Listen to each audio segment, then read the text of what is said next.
आम के बाग में पेड़ पर पकी पकी आम को देखकर टोनी चिड़िया कहती है, आम तो बड़े रसीले हैं और पके पके लगे हैं। मन करता है कि अभी तोड़कर खा लूं। क्यों टोनी, चिड़िया आमों को ऐसे क्यों घूर रही हो?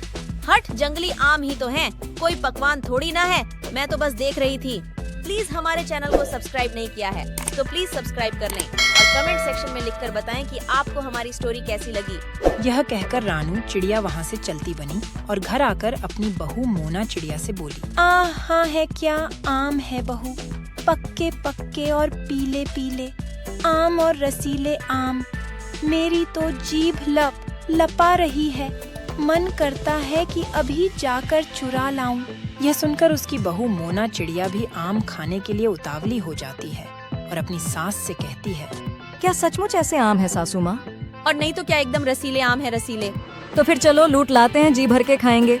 यह कहकर दोनों सास बहू आम चुराने के लिए निकल जाती हैं। मोना चिड़िया चालक थी तो उसके साथ बहुत चालाक उसकी सास थी। दोनों इतनी सफाई से आम चुराती थीं कि बाग के मालिक के रखवाले को उनकी भनक भी नहीं लगती थी। बहू तेरा हो गया क्या? हो ही गया सासू माँ। तो रपट ले, और क्या पिछवाड़ा बजवा कर निकलेगी क्या? रानू चिड़िया और उसकी बहू मोना चिड़िया दोनों आम पर जान देने के लिए तैयार रहती थी।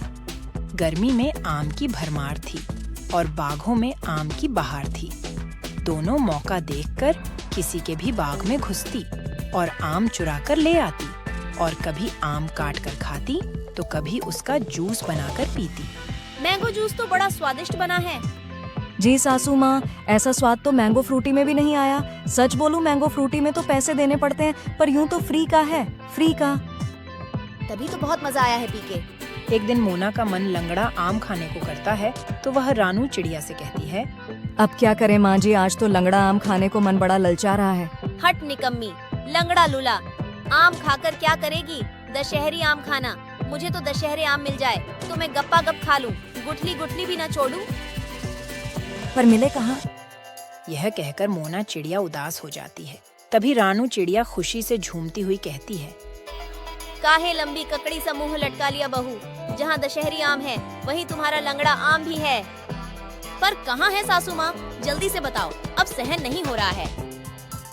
वही नदी के पास वाले लक्कड़नाथ सेठ के बैग में। तो फिर देर किस बात की, चलते हैं, दोपहर में ही चुरा लाते हैं। चल चल, जल्दी जल्दी चल। यह कहकर दोनों सास बहू भाग से आम चुराने चली जाती है। दोपहर का समय था और गर्मी बहुत थी, इसलिए बाग का रखवाला घंटी कबूतर एक पेड़ के नीचे खर्राटे मारकर सो रहा था। बहू, एकदम सही मौका है, नींद में खर खर कर रहा है, घंटी कबूतर और चील गाड़ी सी उड़ा रहा है, चल घुस ले। इतना कहकर दोनों बाग में घुस जाती है।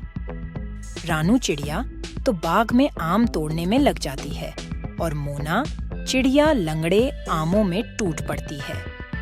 आम तोड़कर दोनों जैसे ही बाहर आती है तो घंटी कबूतर की नींद खुल जाती है।